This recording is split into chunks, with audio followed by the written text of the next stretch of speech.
start with what we've looked at, starting at the beginning of the New Testament through Philippians is basically where we were. So let me, I could have been a little bit better at this. We talked about cause and effect. So we started out with Jesus being tempted. And let me actually bring this up.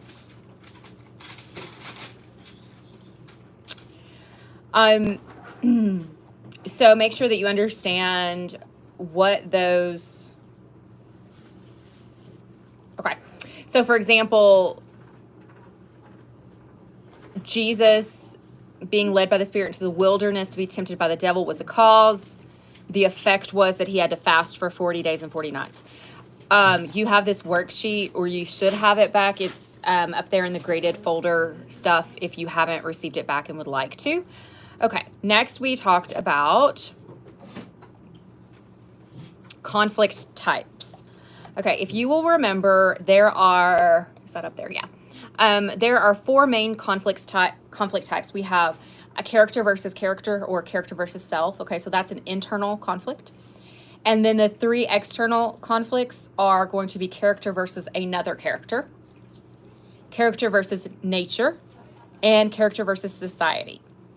And we took a look at the ways that we could identify those conflicts within Jesus being in the wilderness. Again, you can get this worksheet back if you would like to go over it, but most of you all did pretty perfect on it, so I think you understand that. Okay. We then talked about a little bit about the Sermon on the Mount. I'm going to skip the historical context. Actually, do make sure that you do understand that during this time that Jesus was living, they were under Roman rule. Okay, so Roman. I'll come back in. Okay, so they had to follow the Roman laws, but then they were also under the umbrella, if you will, of Jewish leaders. And we looked at specifically the Jewish leaders called the Pharisees. And the Pharisees were those leaders who not only adhered to God's word, but they made their own traditions as well. Okie dokie. All right.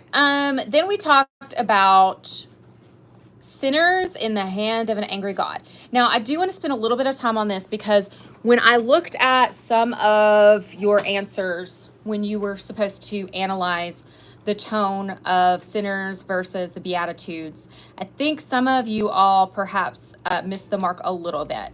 So let's go through these reflection questions and see what we think. So one of these questions says, why do you think Jonathan Edwards' Sinners in the Hand of an Angry God uses a different tone than Jesus in the Beatitudes? Some of you all said, I don't even remember what you said. The correct answer would be historical context, okay, for Jonathan Edwards. Jonathan Edwards was a man, okay? So Jonathan, people are, I can't see Gabe's face, so I need to move this. Okay. As human beings, we are influenced by what's around us, right? Okay, we get distracted, we take on the tone of people who are around us. We want to fit in. We act like people around us, or if I'm giving a speech, for example, if I'm talking to you all right now, I'm going to make sure that I talk in a different way than I would with 3-year-olds, right? If I was talking with 3-year-olds, I would use really simple words, and I'd, maybe do ooey gooey baby talk, whatever. So Jonathan Edwards, who wrote Sinners in the Hands of an Angry God, was subject to his time.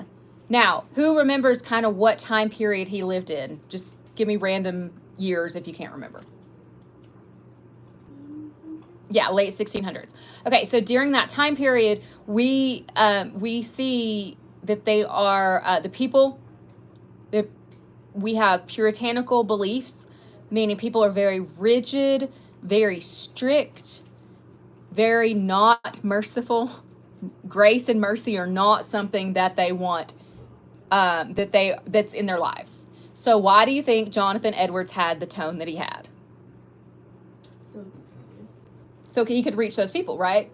So the historical context, the time period in which Jonathan Edward lived, influenced the way he spoke. Now, Jesus lived in a time period that focused a lot on the law, but who was Jesus? Was he just a man? I mean, he did come out as man, but he's son of God. So Jesus's tone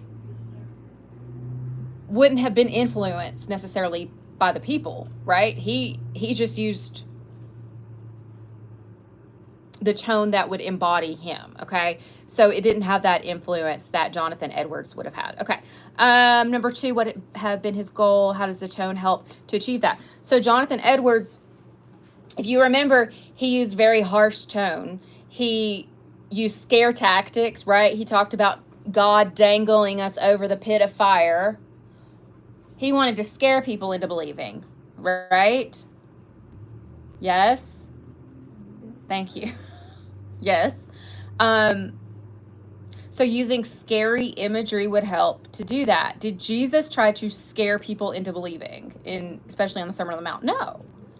He talked about the goodness of God and how if you are humble and merciful and kind, that you'll be rewarded. He didn't say, you better watch out, God's waiting to drop you in the fire. So 2 very completely different tones. Now, this one says, does one seem more persuasive or impactful than the other?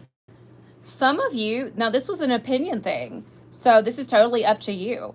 But I do want you to think about how Jesus's tone and message was that of grace, mercy, love, kindness, gentleness, while still obeying. Whereas Jonathan Edwards was more of, okay, there's, for example, let me pause, put a pin in that. There's 2 different types of ways that you can parent a situation, right? Let's say you don't want your kid to get a cookie, all right?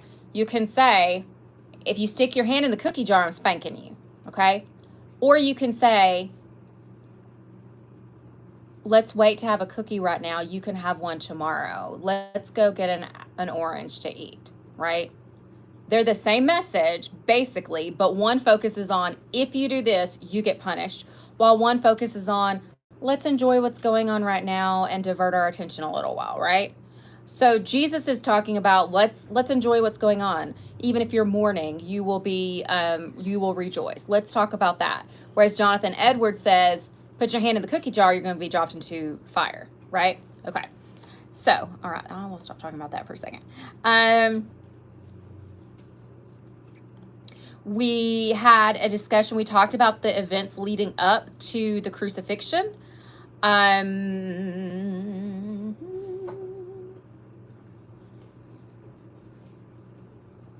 Did we talk about Jesus' entry into Jerusalem, or did I add this later? I think I added this later.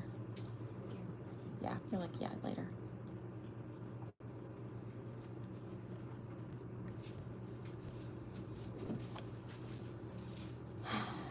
Let me look at what else we had before I move on. Okay, we talked about plot elements. So if you do not remember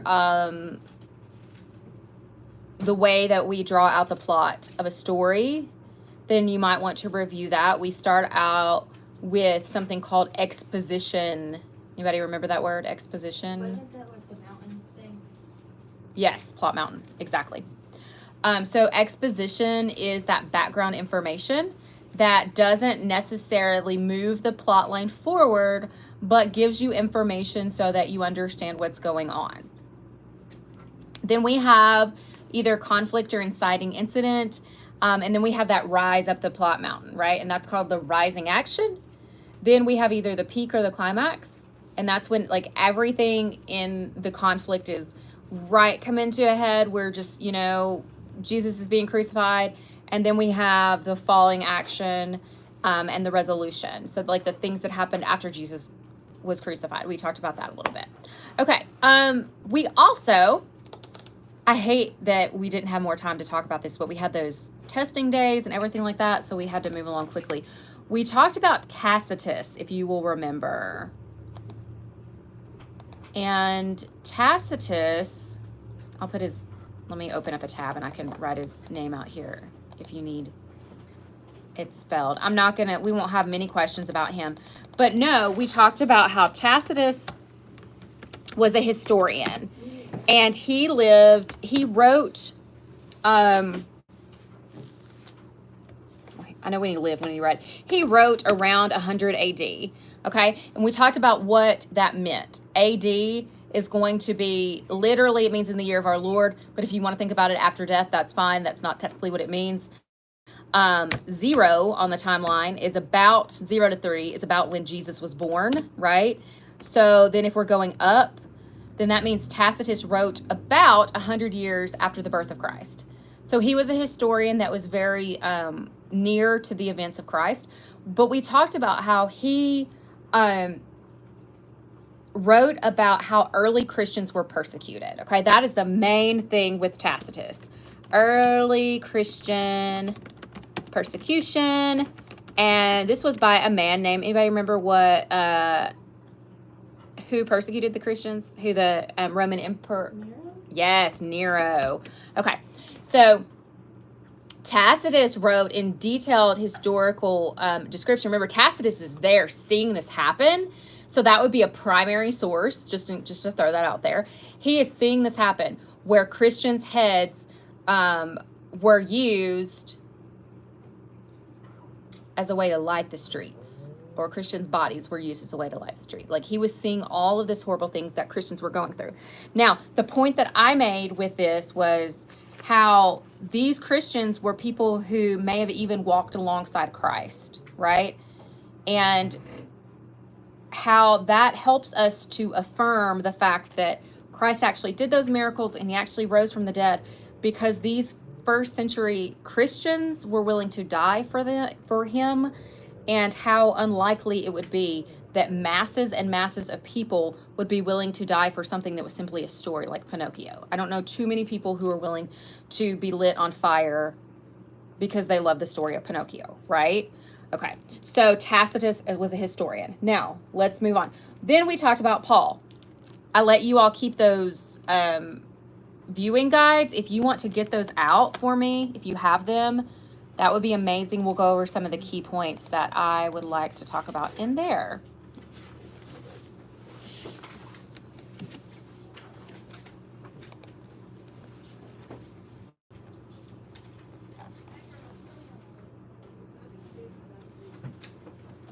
Okay, number one, honestly, what tribe was Paul born into? Benjamin. Okay. The important part, though, that I would like you to know about for number one and number two was that Saul was born and did live in Tarsus. Okay. And that Tarsus, the city, was a city that we would think of like Knoxville or Nashville or Chattanooga, someplace where you could go and get education. There were opportunities and things like that.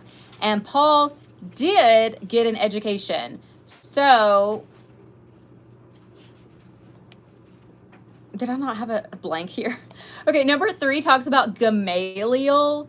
Gamaliel was one of the top Pharisees, okay? And Paul, make a note somewhere if you don't remember, if I didn't put that on here. Paul was one of Gamaliel's students, okay? So what that tells us about Paul is that he grew up as a Jew. And not only that, he was one of the students of one of the most influential Pharisees who lived at the time. Okay? All right, number 5, Paul begins a vicious what? Movement. Okay, so the Sanhedrin is a council of Pharisees. Okay, so it's like a group of people. We would think, like our Senate or our Congress or things like that. So Paul begins a movement within the Sanhedrin to seek out early followers. I should have put fishermen. Who are we talking about here? We're talking about Christians, okay? So he is starting a movement to seek out Christians. All right. Number 6, who did Saul help stone that we read about in the Bible? Stephen. Okay, so know that. We also see number 7, Saul walks to the road to Damascus. He is struck blind. All right. And then he is taken to Damascus, and he's there for 3 days. And at the end of those 3 days, he confesses his faith. He is baptized.